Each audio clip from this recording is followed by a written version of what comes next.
السلام علیکم ورحمۃ اللہ وبرکاتہ۔ قرآن معلومات چینل میں ایک نئی ویڈیو کے ساتھ میں آپ کی خدمت میں حاضر ہوں۔ آج میں آپ کو ایک دعا بتاؤں گا جس سے پڑھنے سے انشاءاللہ جنتی ہونے کا شرف نصیب ہوگا۔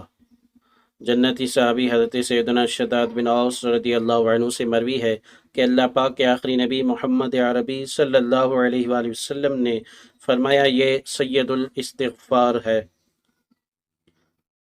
اللهم أنت ربي لا إله إلا أنت خلقتني وأنا عبدك وأنا على عهدك ووعدك ما استطعت أعوذ بك من شر ما صنعت أبوء لك بنعمتك علي وأبوء بذنبي فاغفر لي فإنه لا يغفر الذنوب إلا أنت۔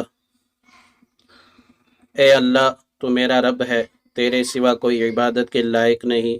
تو نے مجھے پیدا کیا، میں تیرا بندہ ہوں اور بقدر طاقت تیرے عہد و پیمان پر قائم ہوں۔ میں اپنے کیے کے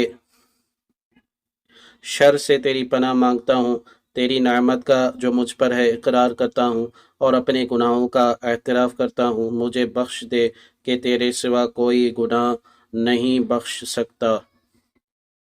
جس نے اسے دن کے وقت ایمان و یقین کے ساتھ پڑھا، پھر اسی دن شام ہونے سے پہلے اس کا انتقال ہو گیا تو وہ جنتی ہے، اور جس نے رات کے وقت اسے ایمان و یقین کے ساتھ پڑھا، پھر صبح ہونے سے پہلے اس کا انتقال ہو گیا تو وہ جنتی ہے۔ پیارے اسلامی بھائیو، یہ کتنا پیارا عمل ہے، اسے ہمیں صبح شام پڑھنا چاہیے، اس کا ورد رکھنا چاہیے۔ جنتی ہونے کی بشارت اس میں موجود ہے۔ اللہ پاک مجھے اور آپ کو اس پر عمل کرنے کی توفیق عطا فرمائے۔ ویڈیو کیسی لگی، ویڈیو کے بارے میں کمنٹ میں ضرور بتائیے گا۔ چینل پر نئے ہیں تو چینل سبسکرائب کر دیں۔ ملتے ہیں اگلی ویڈیو میں۔ اللہ حافظ۔